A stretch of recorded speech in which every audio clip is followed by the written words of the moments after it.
All right. And we're back. Matthew McConaughey, let's go. Thank you. I have such good impressions, apparently. We are back, and we're going to start today's episode with the summer between freshman and sophomore year of college. This is way back in the early 2000s. You could just say 2001. Okay, it's 2001, everybody. That's we're not hiding anything. So, talking about summer loving. Now, Summer loving happens so fast. Yeah, we'll discuss every summer here because it matters. But this one in particular, we were not together. No. Neither of us had a relationship going anywhere. No, I mean, you heard about my awesome date freshman year. That clearly was leading to nowhere. Right. So, in the summer, I went back and worked as a camp counselor at Lake Lundgren Bible Camp. Jen, what did you do? What did I do? Is that the summer I took biology? Candy striping. Oh my gosh, it was not candy striping. He says this every time. You worked at a hospital. I worked at a women's health center and I did paperwork. I organized files. Hardly a candy striper. My gosh. Anyway, the whole reason we mentioned summer at all is that I happened to have a couple of flings at summer camp. How nice for you. I think I had nothing that summer. No, you definitely had friends with benefits of something. I don't recall. That will come up later again. Yes. But I definitely had a couple flings at summer camp. Of course, these are conservative Christian flings, so I really just kissed these girls. Ooh. One of whom... So this is a funny part of this. So I kissed one girl. Her name was Gretchen. And I kissed a different girl. Her name was Beth. So my friend Smitty knew about the fact that I had kissed Gretchen. Beth, of course, knew that I had kissed her. Smitty and Beth ended up talking to each other after I had left because I had to get back for ASB early. So I left camp early. Talking to each other really means something else, Steve. Look, let me explain this. They both said they had a secret and they were sharing their secret with each other. Oh no. That secret happened to be me. And then... Wait, what was the secret that Smitty had about you? That I had kissed Gretchen. So who cares? Beth had said, Smitty, I had kissed Steve. Then they're like, oh my gosh. Then they got to talking and this built... This is classic Christian gossip. Anyway. Oh my gosh, I have a secret. It's my friend and my friend kissed a girl. Oh, shoot. You were not supposed to do this stuff at camp. And there might have been a little bit more to both of those stories as to why that was not supposed to happen on campgrounds during the week. One happened on the weekend, one happened during the week. So that's where it was. Oh, anyway, Smitty and Beth ended up getting together and getting married. They are still together. They're happy. It's great. I love it. We actually just visited them last summer. Fantastic. But yes, if it came up, I did kiss Beth before he did. Not that anyone's keeping track. No one's keeping track. No one does or anything like that. No one does that. I don't remember getting any action that summer. Sad summer for me. I was taking like a community college biology course and I was working part-time. Wah, wah.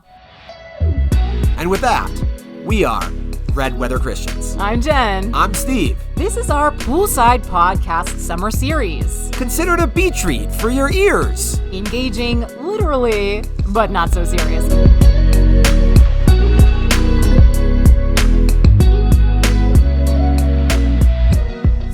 I think, Steve, that we never actually clarified why I say it like that. No, it's coming. Come on. Okay, engaging, because we got engaged. There are... Get it? No, there are Like, certain at the end, things we got in a engaged. book that you tell in the beginning.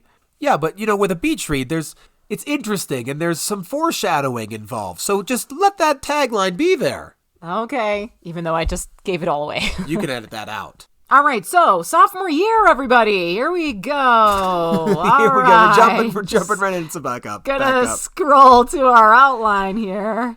Okay, sophomore year. We were both back early that year for different reasons. I was back early because I was going to be an alpha leader that year. That's just someone who has a little group of freshmen and you help them, acclimate to college and blah, blah, blah. And like take them places and play games and help them get friends. Yeah, I was back for ASB, Associated Student Body, because I did become a senator. Yeah, you did it. I did. You got voted. Yep. And something that we had... Which, by the way, was points in my book. That's multiple points, by the way. Multiple. So yeah, add them on to the racking them up. Yeah. Racking them up. Something that we had in common that summer as well was we both cut our hair. The long, dark, beautiful curly hair, all gone. Yeah, that was actually kind of sad. I don't know why I did that, but I cut off all my hair. I shaved my head. I did not shave my head. I shaved my head, but I shaved most of my beard, but I kept that awesome long goatee just like Alexi Lawless. Absolutely awful. I remember there was a picture of Steve up in the ASB office, like a Polaroid or something, and he was on a rock wall, and his arms were, of course, grabbing onto rocks, but he tilted his head to smile at the camera. So, like, the bottom of his arm covered his goatee. So it looked like he just had this thick, disgusting mustache. Beautiful. It was beautiful. Anyway, we were there. There were some early meetings for this trip we were going to take because both the Alpha leaders and ASB and some other student leaders were going on this trip called Bridges. Yeah, it was to San Francisco to do like some missionary work and stuff like that. And also just like, I don't know, truly learn what it meant to be a leader somehow. I mean, build camaraderie. Yeah, that too. That's good. But I do have this very vivid memory of I was walking into the room where we were going to have our meeting. It was the lounge area of the freshman women's dorm. And I see this guy hurtling over couches towards me. Just excitement all over his face, smiling, grinning from ear to ear, eyes wide. And I was like, what is that? Who is this? Because I did not recognize that it was Steve. That's me. Coming towards me because he was very excited to see me. I don't even know if we hugged, but I definitely said hello. And it was probably awkward like you tend to be. Like you come bounding over to me and then stop short. Don't give a hug and just like, oh, hi. Welcome back. But I probably at some point in that first conversation, asked her out on a date again. Yeah, and then I was like, moment's ruined. Because it was like, oh, he's so excited to see me. That's sweet. And then he's like, you want to go on a date? I'm like, oh, back to the same old. All right. Nope, I don't. Anyway, also on this Bridges trip, we were staying however many there were of us, 80? I don't know. There were a lot of us, a lot of students. Jen tried to set me up with some mutual friend we had, some other Alpha leader. Let me just say I was getting a little desperate. I'm like, can you get this guy off my back? Maybe if I can find someone that he might date, it would take the attention off of me. She did find someone with long curly hair. I don't even really remember any of this, but I do remember both of them saying like, no, not interested. No, she was interested. Oh, was she? Yeah. Oh, that's probably why I set it up in the first place, because I knew she was interested. That's what it was. I knew this girl had interest in Steve, and Steve tended to attract the girls who were kind of...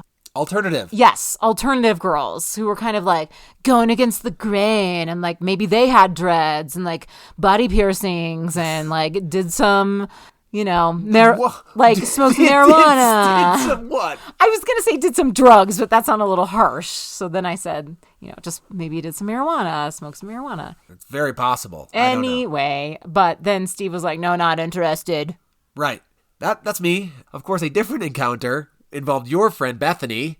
Aw, Bethany, I love you. Also on the Bridges trip, where out of nowhere, like Bethany is a good-looking girl. I don't know why she's talking to me other than Jen's friend. She decides to compliment my eyes. She's like, Steve, you have really pretty eyes. And I respond with, what am I going to do with that? This is Steve in a nutshell. If you know, you know. Now you know. Yeah. If you didn't know, now you do know. Don't bother giving him a compliment because he does not know how to receive them. Still to this day, I might give him a compliment and he's like, okay. I'm like, Steve, you look so nice. Okay. No, my comment to that is, so you want to have sex with me then? Ugh, yeah, that's true. Anyway, so that was our little pre-sophomore year trip that we went on together. But then, we got back to college and it just continues to be what it was of every time Steve saw me, he would ask me out on a date. Do you want to go on a date? You want to go on a date? You want to go on a date? Whoa. It wasn't like I was stalking you, which she's going to say that was what I was doing.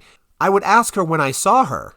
It just so happened that we were both sophomores. We had similar schedules. There's only one cafeteria to eat in. So I see her in the cafeteria. I ask her. I don't always sit with her. I don't always stalk her once we're eating. But I'm generally interested if she ever says yes. You should also know that sophomore year was the year that Steve came to school with roller skates. And he was not good at roller skating, but darn it, he was going to roller skate around that campus. So I had gotten some roller skates with my friend Smitty when I was working at Lake Lundgren Bible Camp again. And we had gotten all sorts of things from different thrift shops and such. And so then I decided, yes, these should go to school with me. I need to bring these. Oh, can you just try to imagine Steve with this ridiculous long goatee, a shaved head, and at some points he was wearing short shorts, wearing these roller skates, and this, I'm going to use the word bumbling again because it really is apt here, bumbling around on these roller skates, just like these little stutter steps, if you will, on roller skates, looking like he's about to take a spill every step he takes. It was hilarious. Everybody knew who he was. When I wasn't wearing the roller skates around campus, I also got into some army or medical surplus supplies, and I would wear these cloth medical slippers that you had to tie like a ribbon around because they were so inexpensive. They're like $1 for medical slippers you could walk around. And they stayed on my foot a little bit better than flip-flops. Because I had broken flip-flops. I used to wear flip-flops all the time. So now it's medical slippers. Oh, gosh. And I, as a human, just cared a lot more about appearance. And seeing this weirdo guy with this goatee on the roller skates, not good. And then in these awful medical slippers. I don't even understand it. But suffice it to say, he stood out. And I think there was something in my mind, even during that time, that did like the fact that people knew him. There was something about a bit of a celebrity, albeit a crazy one. But I did like that people knew you. And I did say this later in our lives together that she, Jen, would feed off of my celebrity. Oh, come on. That's funny. She liked that when I said it. No. Anyway, so otherwise, our paths didn't cross very often. We didn't have a lot of the same classes. We never had the same class except for once later. And so, if I saw her, I saw her. If I didn't, whatever. But it came up that there was a homecoming dance. APU had very few dances on campus. But we both happened to attend that one. Yeah. And we both decided to dress for the occasion. Yeah, Steve. Okay, he seems to remember what I wore. I don't remember what I wore. Probably just something nice. I described it as probably slightly slutty. Those are the words that are in our outline. Slightly slutty. And I am going to respectfully disagree with that. I probably wore tight pants and then a tank top. Nothing crazy. No, but you were going to a club or something. All right, whatever. You definitely wanted to dress to attract some guys. But I do remember what Steve was wearing, and it was rough. No, it was perfect. Oh, I wore some tight green pants, which I had picked up at a thrift store with Smitty from the summer, and a shimmering green shirt from my friend Matt Dahlgren, also known as Deezy. The shirt was really the clincher. It was awful. It was tight, really tight. I feel like I maybe saw the bottom of your belly. No, I don't know, but it was something. Anyway, Steve had before this dance, he had made me promise that I would save a slow scene. Whoa. Let's back up. I found you early in the dance. It wasn't outside of the dance. It was because I saw you at the dance, and I saw you early at the dance, and I said, hey, if they ever play a slow song, save the dance for me. I thought it was before the dance. It was not before the dance. Okay, We saw well, each other at the anyway. dance. And my strategy with Steve is like, just say whatever to appease the guy so he goes away. Never said yes to a date yet, though. Yeah.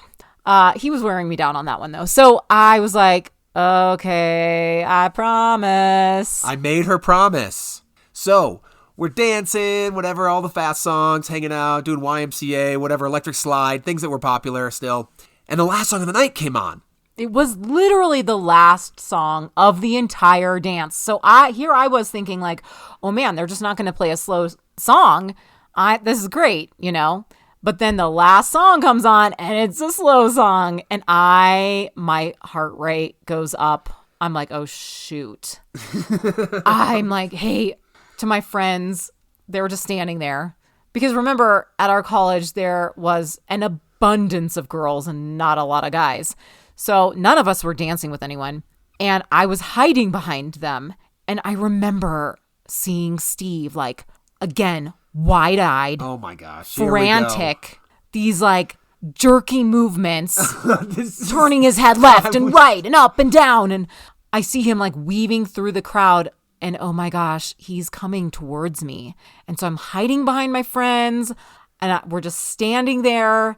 But then, of course, he sees my friends, so he thinks, well, Jen's probably nearby, and he spots me, and he comes up to me, and he's like, it's a slow song. You promised. Okay, let me pull it back and talk from my point of view on this. She had promised. I was dancing with a different group. She was dancing with a different group. I could have easily danced with one of the girls that was near me when the slow song came on, but I had known that Jen had promised I would like to dance with her, and so I left those groups of people. You were so popular, Steve. And I went in search of the person who I had also basically promised to dance with, because I wouldn't want her to be alone. So I went looking for her. She wasn't where the snacks were. She wasn't over there. She was, yes, hiding behind her friends. And so I found her. I'm like, hey, let's go dance. Like, I was just happily finding her and excited about life. And she said, you're all wet.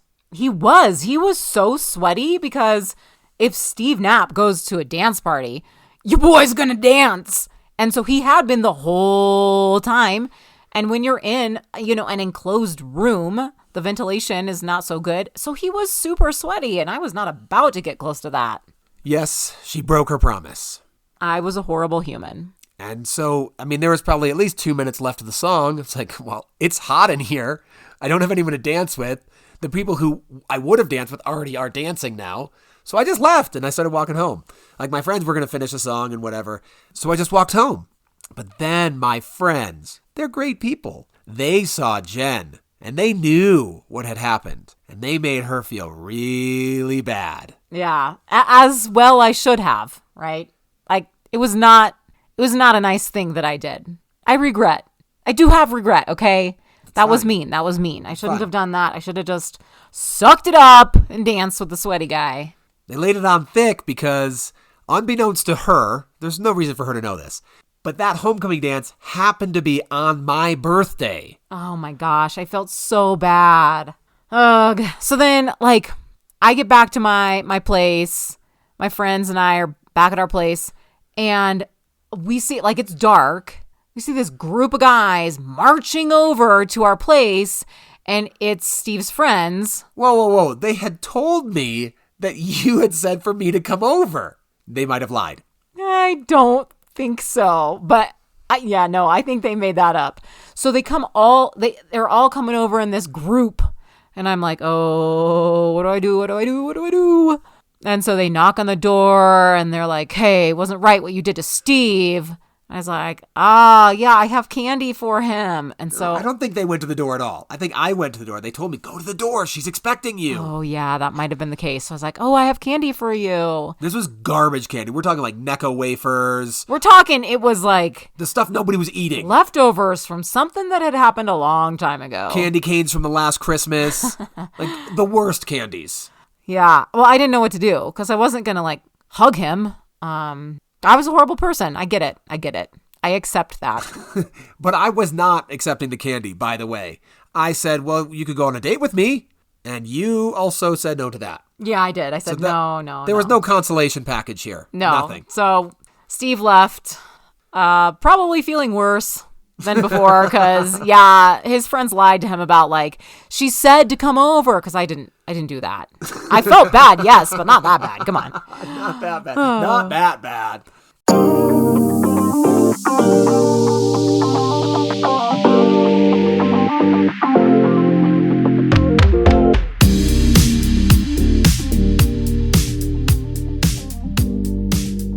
And then, time goes on. We're doing our own things. And then again, another night, I was just hanging out with my friends, my roommates in our little place. And I don't understand, but Steve and his friends had decided, because it had been raining, which was kind of unusual for California, to go sliding around in the baseball field. Any field with a big puddle you could slide in. We took one of those skim boards, things like that. Yeah. One thing that you can say about Steve and his friends is that they were never searching for a good time. They would find it and they would do it. And it was always a lot of fun hanging out with that group. But I'm getting ahead of myself. So they decide to go mudding. Sliding. Essentially on their skim boards, fully clothed. Well, not fully clothed. No.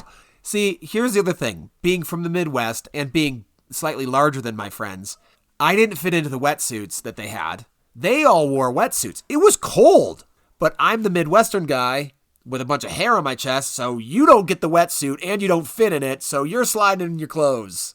He was in a white tank top, like an undershirt, like a wife beater, as politically incorrect as that is, but that's what he was wearing. And like, I don't know what kind of pants, but he was in the wife beater.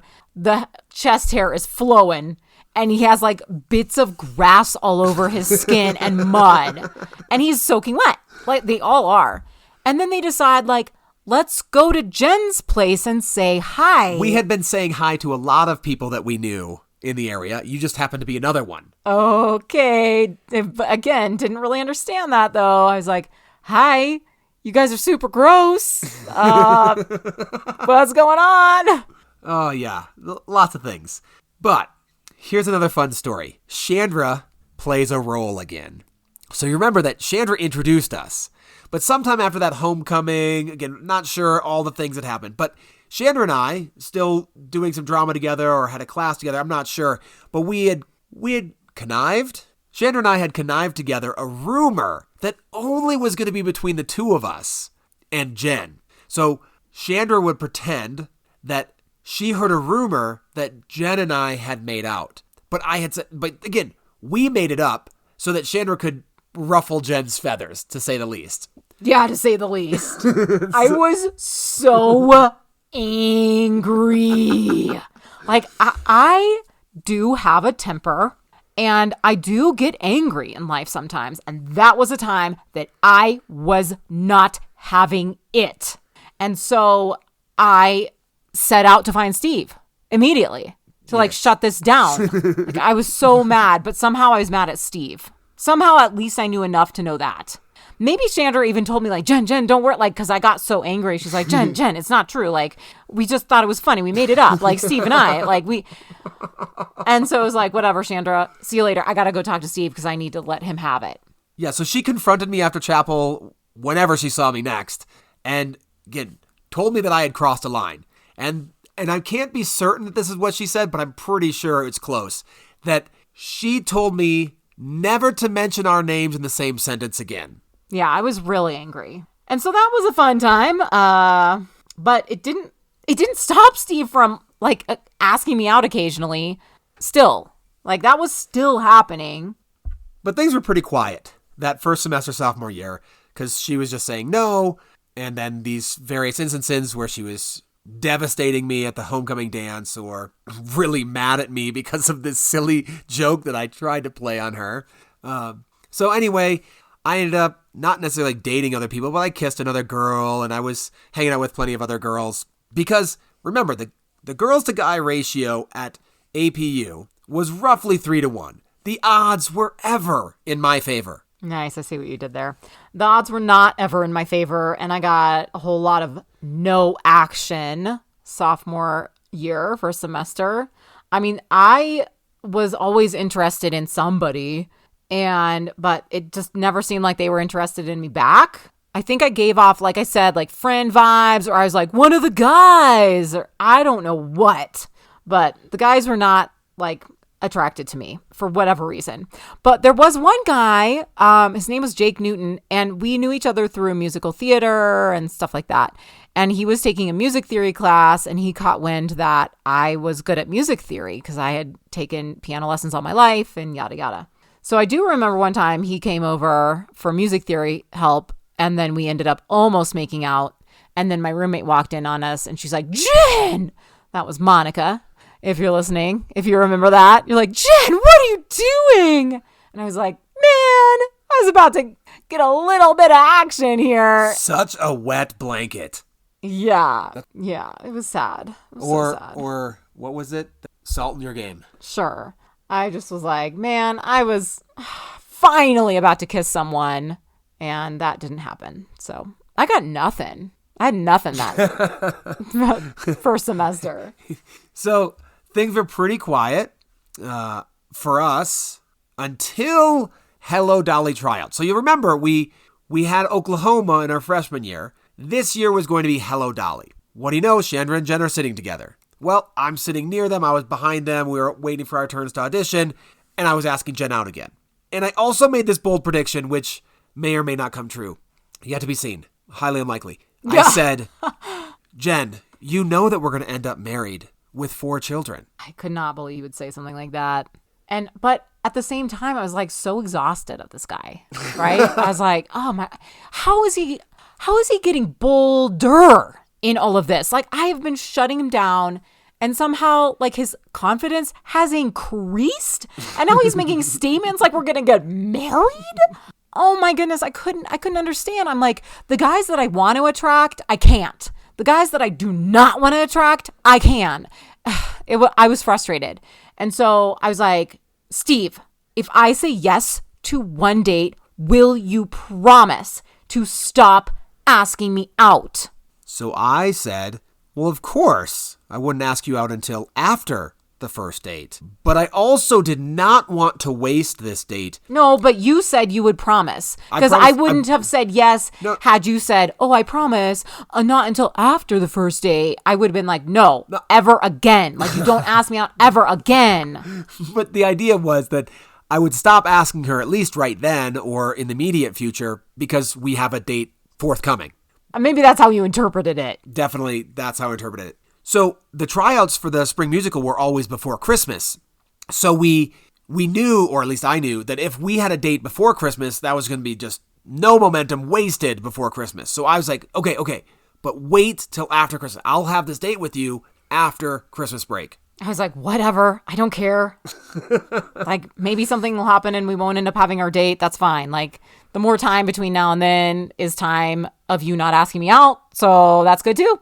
But I had some other tricks up my sleeve. So going back to my dating philosophy for life in general, I had thought a couple of things. One, college is kind of expensive. So I had thought if I didn't have a kind of career or a major at least picked out, or I didn't have a girlfriend or serious girlfriend by the end of sophomore year, even though hindsight, it wouldn't have been possible, I would have just joined the army or something. Just joined the military for a couple of years to help pay for college. I was really hoping to find either a major or a girlfriend or both so that I didn't have that option available. So again, my other position on this was to make myself look ugly, but I had already shaved my long curly hair and I had already shaved most of my beard. My plan was, now that I have this date with Jen, to shave my goatee off. I would be as attractive as I possibly could be for this date. Yes, but also didn't you say that one of the reasons that you wanted it after Christmas break is that you didn't want to go on a date with me before Christmas break and then I go home for Christmas break and make out with my, old boyfriend from high school? I don't know if I said that explicitly, but definitely in hindsight, that's probably what I was thinking. Also for my own benefit. That was always the impression that I was under for your strategy, because absolutely 100% that did happen. Yes. I went home for Christmas break, made out with Jason. It was great. And then the date with Steve was after Christmas break. Right. So in my mind, though, even though she was wild and free, living her best life, although I had some opportunities to maybe kiss some girls or whatever in my hometown of Manistee, I chose to stay true to my upcoming date with Jen. Oh my gosh. Cheese factor. Boop, boop, boop, boop, boop, boop. What's that noise for? It's just cheesy. But I mean, looking back, I always was like, wow, this guy is, serious and not in a creepy way anymore. I mean, that's what it kind of started turning into when I was starting to look back on it in hindsight. I was like, well, that shows something, like some kind of loyalty to me or something. And I mean, I, as a human, respect loyalty, respect the heck out of loyalty. So we get back from Christmas break, and I had shaved off my super awesome long goatee, and I went to Jen's mod to solidify. did we explain what mod means? Modular housing. Yes, that's where we lived sophomore year. So he came over to my place, and I have this memory of seeing him. It was like dusk, so the lighting was not good. I saw him out through the window of my bedroom, like walking across the yard, because all the yards were like kind of interconnected and shared and everything. So that wasn't like weird. But what was weird is I'm like, who is that guy? Because again, like just shaving off the goatee drastically altered his appearance. Just like when he shaved his head and shaved part of his beard, it drastically altered his appearance. So again, I'm like, who is that? Also, APU wasn't that big, so someone walking around the mods, she would have recognized. So I recognized kind of that it was Steve, but it was strange. I got to her door. I said, hey, when do you want to have that date? Are you free Saturday? And she did keep her promise this time. I did. So I agreed to the date. So what she didn't know that she was agreeing to was this was going to be a quadruple date in the Pontiac Safari 6000 LE that I was driving. That was your car. And I got all of my friends and their impromptu dates to come with me. Here's why. The Pontiac Safari 6000 LE was a station wagon. It does deserve its full name, its full rightful name. It sat 8 people with the pop-up seat in the back that faced out. So if I did a quadruple date, Jen, if I did it right, would have to sit as close to me as possible for wherever we went. And it would be fun because it would be me and my friends. It was on my turf, basically. Totally. Like, I really didn't even know these people. She did know Mike. I did know Mike. You also did know Andy, at least from... Yeah, I did know Andy. I had a class with him. With the freshman speaking class where he grilled the steak in your class. Oh my gosh, quick story about Andy. Hope you're listening, Andy, because this is a memory I have about you. We were in communications class together, and that's where you give all your speeches and everything, and we were doing our how-to speeches. Andy decides to give a speech, a how-to on how to grill a steak. He brings his little George Foreman grill into the class, a raw steak, plugs the Foreman in, and proceeds to grill a steak inside the classroom. And it smelled, the aroma filled the room. Everyone's like drooling. We're smelling steak being cooked right in front of us. It smelled amazing. And then he finishes up his speech. And a lot of times when you give a speech that uses food or anything, everybody gets a little bite, like a little snack. So when he was finished with his speech, he just packs up his steak in aluminum foil and packs it away in his bag. And we just proceed to smell the steak the rest of the class and not get to eat any. Anyway, so she's familiar with a couple of the guys. The girls I don't think you knew very well. So Chris Roberts, he was dating Margs at that time, so he brought Margs.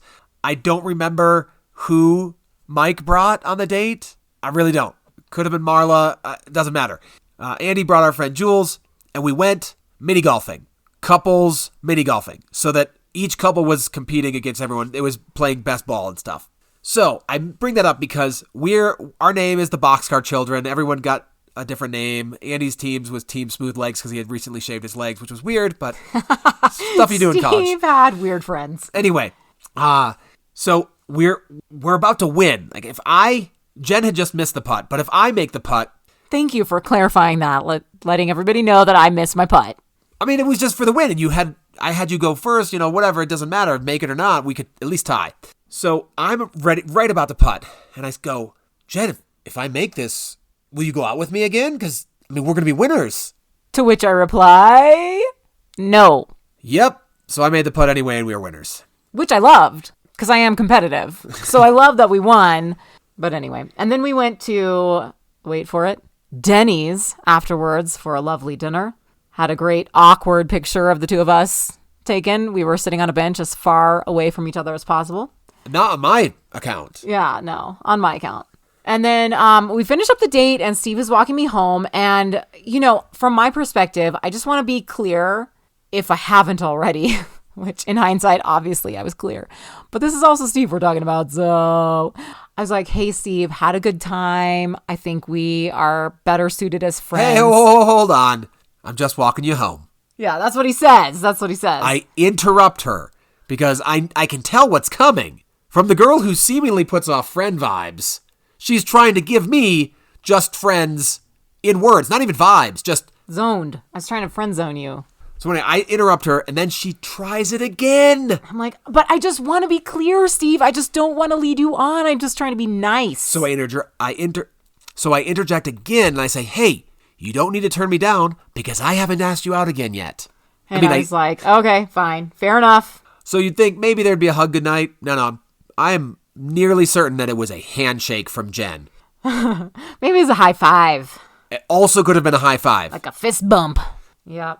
All right, I think this is where we're going to end our episode. It's been a lot of information. I know. We don't want to overwhelm you guys. And you think it's over for Steve. You really do. You're thinking, he got the first date, and then he got shot down.